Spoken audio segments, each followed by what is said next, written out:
Welcome into a special edition of the Inside Carolina podcast. Rapid reaction, instant analysis, all the good stuff from North Carolina's spring game. We're sponsored by Johnny T-Shirt and Congruity. Of course, I'm Tommy Ashley. That's Jason Staples. Kenan Stadium behind us. Just finished hearing the bells chime. For whom the bell tolls, Jason Staples, it tolls for you. I'm pretty sure that was for you, Tommy. That was definitely for me. It's been a fun day. Pardon the allergies, pardon the sneezing. We're here to bring you some rapid thoughts on what we saw today at North Carolina's spring game. Jason, let's start with the quarterbacks. Everybody always wants to start with the quarterbacks. I stand by what I said a couple weeks ago. I think Harrell looked better, but you're the expert here. It's a little hard to grade in this kind of environment because you had a lot of ones versus twos in this game. So I think you have to be aware of that and grade on a curve a little bit. But the main thing that you're looking for is whether or not the quarterback plays within the system, whether he's making good decisions, putting the ball on the money with consistency. And I do think we saw that from Harrell today. I agree with that aspect. There are a couple cases where guys are a little more open because he was going with, in some cases, the ones versus the two defensive backs. And I do think the younger wide receivers are a little bit ahead of the younger defensive backs, even though that defensive back class is obviously very talented. Some of those younger wide receivers are legitimate, like they're prospects. They're guys that they're going to play sooner than later. We'll get to that in a little bit. But the thing is, what I saw from Harrell is a guy that looked like he was comfortable within what they were asking him to do and consistently located the football in good spots and did not put the ball in danger. So to me, that's at worst an A- performance for him. And puts him in good position to continue to compete for that job and be in position to take the first snap next fall. Yeah, and it felt like Harrell today didn't have as many reps as Max Johnson because he had some quick strikes. And let's talk about one of those. You mentioned those wide receivers. I've been all over Jordan Shipp and Alex Taylor is going to play a lot. Vari Green showed out here today. First on that deep ball from Harrell. Just a good throw. Like you said, a little bit late, but certainly a perfect throw into the bucket there. Just sort of speak to those wide receivers, and then we'll talk about Max Johnson for a second. Yeah, I mean, one of the things that you see with those younger guys is all of them just look fantastic on the hoof. Yep. I mean, you look at those guys, and it's like that's what a college wide receiver should look like. A couple of them, it's like that's what a future NFL receiver should look like. I mean, you look at some of those guys, and they absolutely have the physical capacity to be early contributors. The hard part for wide receivers is when you're that level of athlete in high school, you just win by being that level of athlete. When you're in college, all of a sudden you're going against guys that are better, bigger, faster, stronger, and you start to have to win with craft. 3 weeks ago when we got to see these guys for that first, or almost 4 weeks ago when we got to see these guys for that first specific practice, that first open practice, they looked like they were freshmen. Out here today, a couple of those guys looked like they were starting to figure out how to do some things in terms of craft, and they picked some stuff up really quickly, which has to have you very optimistic about the depth of that position going into the fall, knowing that you're going to get a couple of veterans back that are going to play a lot as well. So that's a huge development. I think one of the most positive developments, if I'm going good, bad, and ugly, the good is the play of the quarterbacks, and Harrell in particular, and the wide receivers who just absolutely looked excellent for young guys at this stage. Yeah, and they struggled a little bit getting separation early. When you're going against Elijah Huzzy, Tyron Stewart, the junior college transfer, they struggled a little bit with that separation, but even when they didn't get separation, I mean, we saw Alex Taylor over on the sidelines over there. Ball was ultimately ruled out of bounds, but just a great hands catch, trying to toe the sidelines with coverage draped all over him. I agree with you. I think, and I've said this before and I'll say it again, the guys that have missed reps, whether it's Paysor, whether it's Gavin Blackwell, whether it's J.J. Jones, these guys are coming for their jobs. They are 100% coming to get playing time this year. We've heard for years that Lonnie Galloway and the offense want to play multiple wide receivers. I think Shipp, Taylor, and Vari Green here today certainly have made their case to be able to play this fall, starting with Minnesota. But we'll see. It's a long ways to go. You got a whole summer. You've got a Off-season workouts, you got preseason camp and all that ahead of that first game. Max Johnson. I think Johnson, everybody's presumed him to be the starter, and maybe we all have at some point, but I thought that he did some good things today. He did some things that, opened my eyes a little bit. But again, a system quarterback, he doesn't have to be super special. He just has to do what he's supposed to do, and I thought he did that for the most part. Yeah, I thought so. There were a couple times where I think he maybe misidentified a blitz and should have gotten the ball out a little earlier. There were a couple times where, you could quibble with the ball location. He missed one ball up the sideline that absolutely should have been a touchdown. It's one where you just have to make that throw. You have to hit it. Missed one. I know he'd love to have back on that. But on the flip side, he made some plays both inside and outside the pocket. Made some really tough window throws, which is exactly what you want to see from him. And then the touchdown to Billups was a really nice play where he had it, got a scramble going off to his left. Initially was looking to kind of run, saw a guy pop open, put the ball on Billups for a score up the sideline. And again, that's the kind of thing that you want to see from him at this stage. You don't expect him to be quite as far along as the guy who's been here in this system a year. Great point. But he's made some huge strides over the course of the spring and is in position to give you a quality option who can take snap one in the fall. The good thing is that you now have, I think, two quarterbacks that you feel like you can win with come fall, and you might need both of them. I mean, these are very long seasons now in college football, and obviously they're hoping to be playing deep. So you might need both of them, and as of today, you leave this scrimmage feeling pretty good about both guys. Absolutely. It was a great point about Max Johnson. And he got here in January, so he's had, 4 months with these guys and in this system. So he's coming along well. We did see Michael Merdinger play some. That kid could be good one day. He made some good throws, but he's still very young. If he has to play, that means Harrell or Johnson went down. But to your point, you've got 12 regular season games, 13 if you're in the postseason, 14, 15 or more if you're in some sort of playoff. So those guys are going to be needed to stay healthy, and it is never a bad thing to have quality at the quarterback position beyond one. And I think Carolina, whichever one that is, come Minnesota game, they've got that option. Running backs, didn't see much of Amarian Hampton. Played a little bit in the third part. I don't remember him out there in the tackle part. Maybe he only played one series in the thud, and then they put him in bubble wrap, which is exactly what they need to do. You don't need to see what that guy can do at this point. Absolutely not. And Jason, I had a hot take up there, and I want to get your take, and you can sort of discuss what you saw.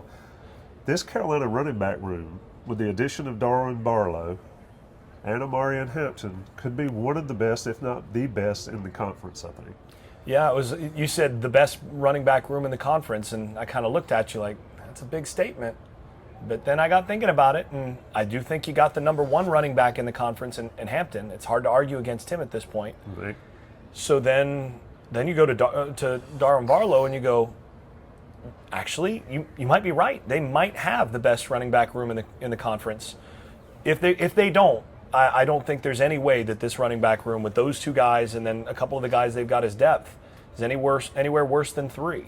Mm-hmm. So, if you're really wanting to get nitpicky, the question is, who's your number three back? I mean, is Caleb Hood ever going to be healthy enough to do that? Do you need to go out and get another guy to be additional depth there? There are a few other programs that have a more reliable and better 3 and 4 option, but at least 1 and 2, if you're looking at those two guys, I think these two can line up and are probably better than anybody else's 1-2. And again, I don't think they're any worse than 3 there. Barlow looked really good today. And that guy, people say he did not play at Southern Cal. He did not play at Southern Cal because he had 2 studs in front of him. He comes to Carolina, he's going to play. Mm-hmm. Stays healthy. Even if Amarian Hampton stays healthy and has a great season, Darwin Barlow is going to get some snaps. Yeah, the thing to see with him is that he gives you another guy with the kind of burst and tackle breaking ability that you have from Hampton. I don't think he has the quite as much long speed, although what we saw today from him in terms of wheels, He can get away from you if you're not careful. Yeah, he got the corner a couple times where it's like, oh, he runs like that. So when you see that, and you know that can be your number 2 guy or your 1A with Hampton, that allows you to keep Hampton at a carry level that keeps him fresh into the fourth quarter of the season, into that final month into November, and again you're hoping to play beyond that. Yep. That allows you to do that by giving Barlow. I think Barlow's 150 type carry guy next year, which allows you again to be that much more efficient with each of those guys. So I was really impressed by him today. Yeah. So Carolina, Major Bird's Carolina's third running back at the moment. Caleb Hood hurt. I thought Major Bird has shown flashes of having the ability. Carolina, certainly the portal is here. Portal world is here, so you never know what they bring in there. But Caleb Hood, availability, he struggled with that at times here at North Carolina. It's the most important ability. Yeah, I'll never forget it. At least he's available. Well, Caleb Hood not available today, so we'll see how that progresses going in. Offensive line, Jason, this is a line that you are on record saying you think this line can be better than they were last year. They certainly have some talent, and they've got some size. Yeah, when that one offensive line got a chance to go against the twos, it got ugly. We haven't seen anything look like that in terms of ease of just running downhill in this stadium in a good while. I mean, Right. I think the last time we saw Carolina running backs with that much room to run was down in Coral Gables back in Miami with Javonte. Actually, that's right. They don't have a stadium in Coral Gables. That was up almost to Fort Lauderdale. They have to drive all the way off campus. I forgot about that. You're right. But so they were at Hard Rock the last time we saw running backs at that kind of space with Javonte and Michael Carter running wild. Now, that's against your 2 defensive line, but early on when you saw them against the ones as well, they handled the ones, and they were able to get guys moving, and that can we'll get to this part later on in the show in terms of some concerns. That's the flip, But if you're looking at the offensive side, you have to feel really good about where they are on the offensive line. And they're adding 2 more guys that are going to be a part of the depth mix coming in the fall. I think one of those guys is going to be a starter. You take that and mix it with what they had today. I think this is the best offensive line that they'll have had in several years. Yeah, and if they're going to try to run the ball more than they have in the past, they had success last year with what they had. If you still got Hampton, you've got Barlow, you get this offensive line going, and of course, if you can just turn around and hand it to a guy for 7-8 yards a carry, why makes do the anything game else? of football pretty. Yeah, why do anything else if you can just turn around and give it to somebody? You don't have to throw it deep. Sampson, by the way, had a few of those oh shoot kind of blocks today. Howard Sampson introduced Daniel Anderson, who is going to be a good player one day, to the college football level today, several times. And he got to greet Howard Sampson's chest plate with his back on the turf. Yeah. So it was. He wasn't the only one that Sampson got today. Sampson, a few guys that went up against Sampson got a few times today, and certainly he definitely. I think of all the guys that they got out of the portal, he might be right now the most important and the best at this stage, and that includes Max Johnson, that includes Barlow. Those are guys that are playing well. Yep. Barlow, I mean, my goodness, but Sampson really looked the part today. Yeah, because it always starts in the trenches. So let's talk about the other trench, and this is an area that we've harped on for years on Inside Carolina. Do we have to talk about these guys? We got to talk about the defensive line. I tell you, we'll start with the good on the defensive line. Carolina's outside, the edge, even with Kamen Rucker not participating today, they've got some talent out there. Daniel Anderson's one of those guys. Yep. But they've got the ability to get to the quarterback from the edge position. Talk about that for them. Yeah, I mean, I thought the guys that you know who they are played like they should play in terms of, your veterans. You already know what you're going to get from Evans. Yeah. He didn't play a ton today. Right. When he got out there, he had his way with the 2 offensive tackles, which is what you hope you see from your 1 defensive ends. same thing with Bo. You got the same. He early on wrecked shop a little bit when against the two offensive tackles. He got an early sack, a couple in the backfield type plays. He also didn't play as much in this game. Again, I think with some of the guys that they know what they were, they pulled some of those guys out. I mean, Huzzy played like a series, maybe more, but maybe not 2 a or ton. 3. Yeah. So some of these guys, they didn't play quite as much. So again, you grade on a curve for that, and for those guys, you feel comfortable. I thought 40 played well on the whole. There were a couple times he got washed going upfield a little bit too much.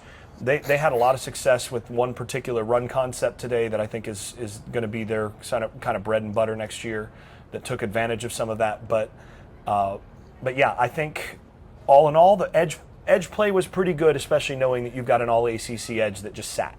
Right.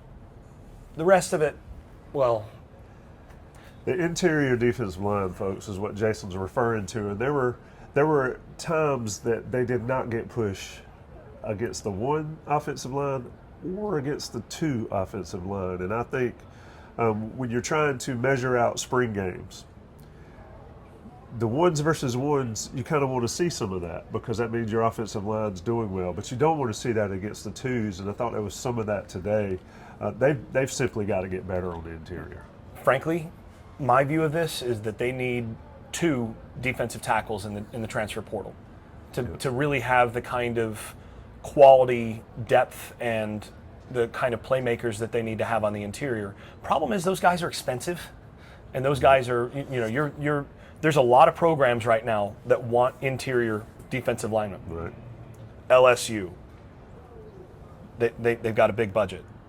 I think Alabama's in the market. Florida State's in the market.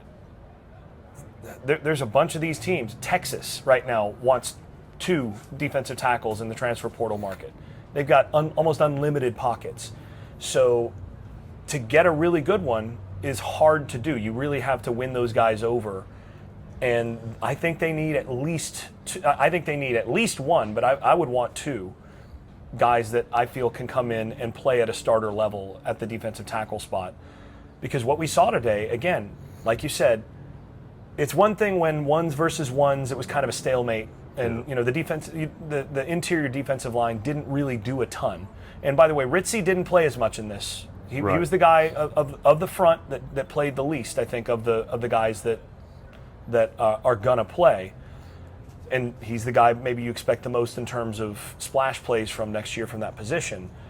But what was discouraging to me, like you said, when you see your one defensive line out there against your 2 offensive line, you want to see those guys eat. And the 2 offensive line was able to run the football against the one defensive line. That's an enormous red flag to me. I don't want to see my 2 offensive line winning at the point of attack and creating space so that my running backs are getting to the second level against my one defensive line. Not something I'm a fan of. That's the biggest concern coming out of this game. That's what they're going to have to work on coming through the offseason. It's just, can they put in the work? Can they get an extra player or 2 to add to that depth and add another couple quality bodies? I think they've got some guys that can be fine, and they can be good in the inside, especially if they get those additions. But I need to see more than I did today there. Yeah, and of course, we always talk about Travis Shaw, Kevin Hester, those guys. They just got to step up. I mean, somebody there in that room has got to step up, and then, to your point, they need to pick up another body or 2, and they need to pick up a body that can produce. Because, quite frankly, they've got the edge. They've got the linebackers. We didn't see much Power Eccles today, of course. Amari Campbell's going to be a good one, and some of the freshmen. They've got the corners now, and they appear to have the safeties. We can talk about the corners. I mentioned them earlier, Tyron Stewart and Elijah Huzzy. There was no space against those guys. They're going to be tough to deal with. Safety position, Will Hardy had a pick 6. He's still in a yellow jersey. Jakeem Harris was in a yellow jersey. You got Stick Lane, who's not afraid to hit somebody. Just overall, what'd you think of the back 6 or the back 5? So, again, I think really the strength of the defense right now is at edge and there. Yeah. Which is great if you can hold up on the interior at all. All of a sudden, if you can get teams to passing downs against this team, this team can be really good defensively. Yep. The question for me coming into next year is, can this team get teams to passing downs? Can they win first down against the running game? There are going to be a few games that they're going to play, and right up front, Minnesota, what they're going to try to do is bully you at the point of attack and run the football against you with a big offensive line. The question is this bunch going to be able to handle that? Win first down enough to force teams into longer yardage, force teams into throwing the football when they don't necessarily want to on play action. And I think this defense can be really good because of the talent. Again, I think at corner, and remember, one of your starters isn't even out there right now. Yep. So, I mean, you're still going to get Marcus Allen back. Then you're going to have a rotation of 3 or 4 corners that you feel really good about. A couple guys that are all ACC type caliber. Caleb Cost is going to come back, and he should be the most likely starter at the nickel spot. So you feel really good there. Backer should be fine. It's all about getting those defensive tackle spots to where those guys are holding up and are not giving up space in the running game. If you can win there, this is a top, third of the ACC defense. Yep. If they can't do that, well, it's not a top third of the ACC defense. It's the most important places that you've got to be good to have a quality defense, and they've still got a ways to go. Yeah, it's kind of like we said on the offensive side. If you can just turn around and hand it off and get 7 or 8 yards, why do it? Why do anything else? That's going to be the dilemma for this defense. The one thing about it, folks, is Jeff Collins promises aggressiveness. We saw some major aggressiveness with multiple angles on blitzes. We'll call it that way. Yeah, and they played pretty vanilla for the most part, and that's when they gave up those runs and got gashed a little bit. And you could kind of see it at different points where you could kind of see Collins' personality coming out like, okay, we're going to stop that. Yeah. And all of a sudden, the line of scrimmage got crowded. Guys came from different spots, and they got tackles for loss, and they got the offense off the field. So, the defense did get some stops in those situations, and largely because they were able to get some plays in the backfield. 17, he had a big play off of a blitz. You had, Stick Lane had a big play in the backfield at one point on a blitz. You had a few others, in addition to Campbell and Lane, that made plays and on the correct side of the line of scrimmage because they're playing very aggressively in that respect. And I think, again, after what you saw here from the back end and what we saw in the open practices already, I think Collins is going into the offseason feeling like he can be more aggressive in terms of what he brings in terms of run blitzes and pressures and all of that, and play more one-on-one stuff than most coaches can. I think he feels comfortable. I would feel comfortable applying a lot of pressure, knowing what I have in my back 6, Absolutely. back 7. Absolutely. I mean, we talked about Shipp and Taylor and Vari Green. They didn't do anything against Huzzy or Tyron Stewart. And you mentioned Marcus Allen will be back. So Carolina's got some abilities there. It's going to be all about the interior. It's going to be all about the quarterback position maybe for the offense. Overall, we did not see any punting today. I know a lot of people are on the punting train after last week, but no punting today. There were some field goals missed. I think both kickers made and missed some field goals. Jason, any last thoughts before we get out of here? No, it's still a line of scrimmage game. I think Carolina fans should feel pretty comfortable about one side of the ball in terms of line of scrimmage, especially with the guys that are coming in. I think the offensive line is going to be top half of the ACC in terms of quality, and it's got a chance to be maybe even a little bit higher than that midpoint. And I think they're going to be able to run the football.